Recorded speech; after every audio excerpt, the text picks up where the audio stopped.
Hello, and welcome to another accounting news series dedicated to providing valuable insights for accountants and CPAs when buying or selling their practice. Today's topic is on the best financing options for buying an accounting firm, and we are honored to welcome an expert who brings a wealth of 37 years' experience in the field of owning, buying, and selling accounting practices, and he's also the author of an informative book, The 7 Secrets for Selling Your Practice on Your Terms. His name is Bruce Clark, founder and CEO of New Clients Inc. Bruce, we welcome you to Accounting News. Great to be with you, Brett. Thanks for inviting me back on.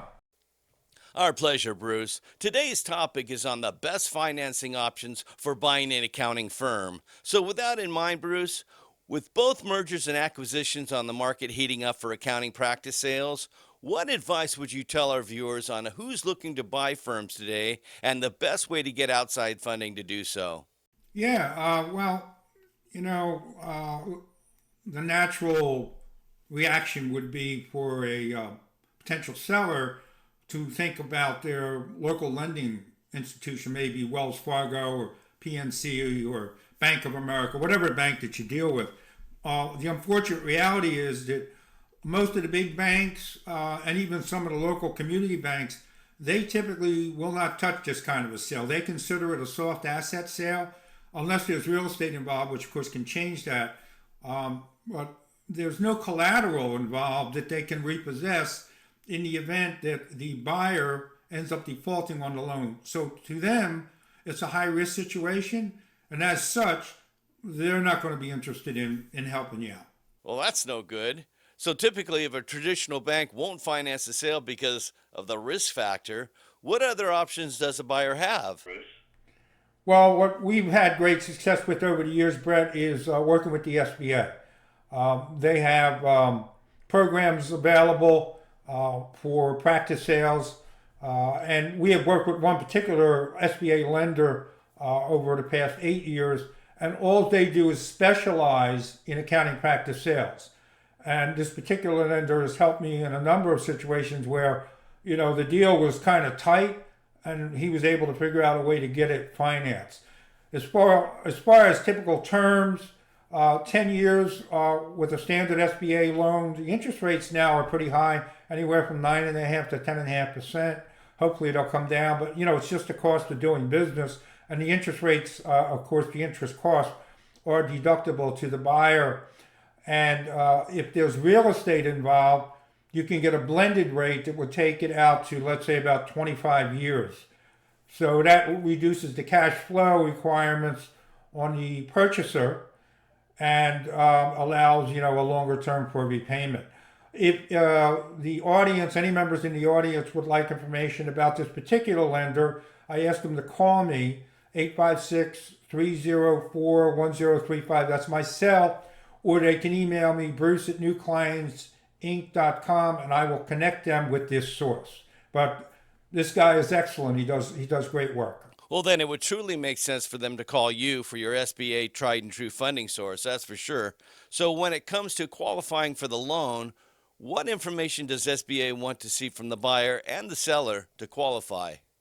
Typically, from both buyer and seller, they're going to want to see 3 years business and personal tax returns, a year-to-date financial statement from the seller, along with current profit and loss statement. And from the buyer, if the buyer is in practice, they could qualify for no money down loan. Now, typically, the SBA requires a 10% cash infusion from the buyer, and they'll require the seller to take back a note for 10%. That note will be subordinate to the SBA's loan. What does that mean? It means that the SBA is going to want to get their payments first. Typically, they'll go for like a 2-year period, and if the buyer has made all payments in a timely manner, they will then start to release the funds on that subordinate note, and the seller will start to get the balance of their money based on the terms of that note. That could be anywhere from 2 to 5 years. Well, considering limited financial options, it certainly seems that an SBA loan is truly a smarter alternative. So, Bruce, with all this financial insight known, do you have any other final suggestions or comments to help the viewers? Well, again, they can reach out to me at newclientsinc.com or my website, and also call me 856-304-1035 if they have further questions and are interested in getting the process started. We can walk them through that. Well, Bruce, I'm sure the viewers would appreciate saving time and frustration calling you for a reliable financial referral. And lastly, we've heard some great things about your recent book you published.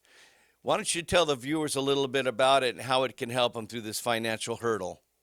Yes, good suggestion, Brett. I would recommend they go to my website. On the homepage, there's a pop up that will occur that they can click on and get a free copy of my ebook, The 7 Secrets to Selling Your Practice on Your Terms.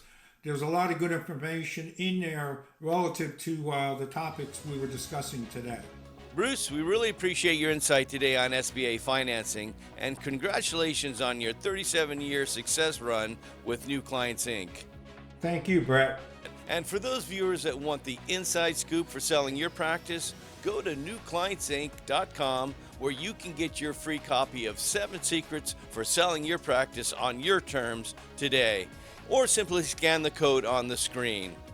Well, folks, that wraps up another segment of our Accounting News series, wishing all accountants and CPA professionals the best in their practice selling endeavors. My name is Brett Duncan. So long for now.